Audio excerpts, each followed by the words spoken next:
স্বর্গীয় বিশিষ্ট শিক্ষাবিদ, সমাজসেবী ও গীতা পাঠক রবিবাবু সিংহের স্মৃতিতে অমর করে রাখতে গঠিত রবিবাবু সিংহ স্মৃতি ট্রাস্টের উদ্যোগে এবছর ডলুগাঁও দ্বাদশ শ্রেণী বিদ্যালয়ে এক হৃদয়স্পর্শী অনুষ্ঠানের মধ্যে দিয়ে ঊনকোটি জেলায় মাধ্যমিক ও উচ্চ মাধ্যমিক এবং ডলুগাঁও দ্বাদশ শ্রেণী বিদ্যালয়ে মাধ্যমিক ও উচ্চ মাধ্যমিক এবং নবম ও একাদশ শ্রেণীর সর্বোচ্চ নম্বরপ্রাপ্ত ছাত্রছাত্রীদের আর্থিক পুরস্কার সম্মাননা প্রদান করা হয়।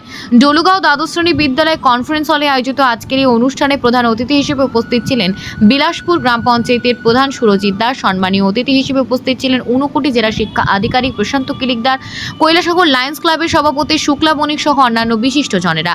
অনুষ্ঠানে সভাপতিত্ব করেন বিদ্যালয়ের অধ্যক্ষ উত্তম কুমার বিশ্বাস। ছাত্রছাত্রীদের পরিবেশিত সাংস্কৃতিক অনুষ্ঠানে আবেগ ও গর্বের এক অনন্য পরিবেশ সৃষ্টি হয়। রবি বাবু সিংহের জীবন ছিল সংগ্রামের, আত্মত্যাগের এবং শিক্ষার প্রতি অপরিসীম ভালোবাসার প্রতীক। অধুনা বাংলাদেশের মৌলভীবাজার জেলার তেতুইগাঁও গ্রাম থেকে 1951 সালে দেশভাগের সময় পরিবার সহ ত্রিপুরায় আগমন। কৈলাসহরের ডলুগাঁও হাওর এলাকায় এক খণ্ড জমিতে আশ্রয় নেওয়া সেই পরিবারটি এরপর অভাব অনটনের মুখোমুখি হয়। এই প্রতিকূল পরিবেশেও রবি বাবু ছিলেন শৈশব থেকে অতীব মেধাবী। সমাজের শিক্ষানুরাগী মানুষদের সহায়তায় তিনি পড়াশোনা চালিয়ে যান। রাধা কিশোর ইনস্টিটিউশনে পড়াকালীন প্রতিদিন 20 কিলোমিটার হেঁটে স্কুলে যেতেন। একসময় স্থানীয়দের সহানুভূতিতে পান একটি সাইকেল। স্নাতক উত্তীর্ণ হওয়ার পর তিনি চাকরি নেন কাঞ্চনবাড়ি দ্বাদশ শ্রেণী বিদ্যালয় 370 টাকা বেতনে। পরে উচ্চশিক্ষা সহ লাভ করেন ব্যাকরণ ও শ্রীমদ্ভগবদ্ গীতায় পাণ্ডিত্য। 2007 সালে শিক্ষকতা থেকে অবসর গ্রহণ করেন রবি বাবু সিংহ।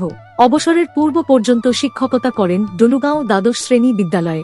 ধর্মীয় আলোচনার সুবাদে রাজ্যের পাশাপাশি অসম ও পার্শ্ববর্তী রাষ্ট্র বাংলাদেশেও তার জনপ্রিয়তা ছিল।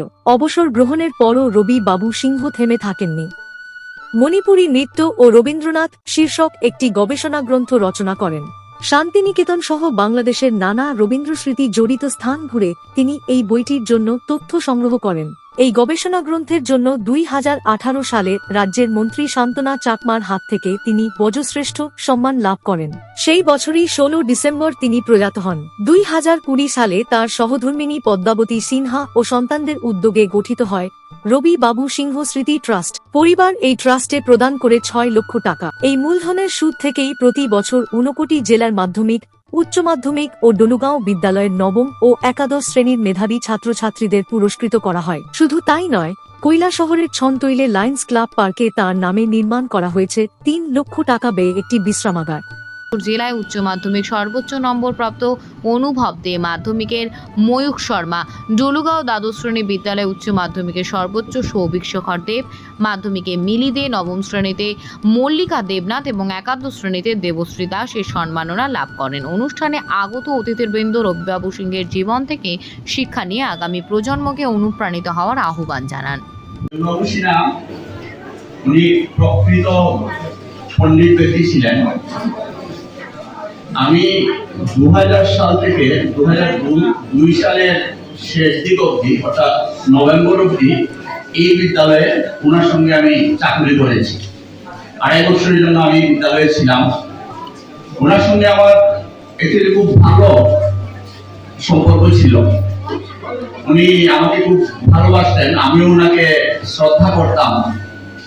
তো সেই সূত্রে ওনার সঙ্গে ওনার জীবনী বা ওনার যে লেখা সংস্কৃতে ওনার যে বইগুলা লিখছেন বা এগুলো সম্বন্ধে ওনার সঙ্গে আমার প্রায়ই কথা হলো। তো সেই ক্ষেত্রে আমি দেখতাম যে ওনার যে জ্ঞান কতটুকু গভীরে। উনি বিভিন্ন বাংলা শব্দের অর্থ, বিভিন্ন সংস্কৃত শব্দের অর্থ, তো আমরা যদি কোনো ক্ষেত্রে সমস্যা হতো ওনার কাছে তার ব্যাখ্যা চাইতাম। তো উনি এত সুন্দরভাবে তার ব্যাখ্যা দিতেন, তো সেটা বলার অপেক্ষাই রাখে না। আমরা কিছুক্ষণ আগে শুনলাম প্রকৃত ওনার জীবনী। উনি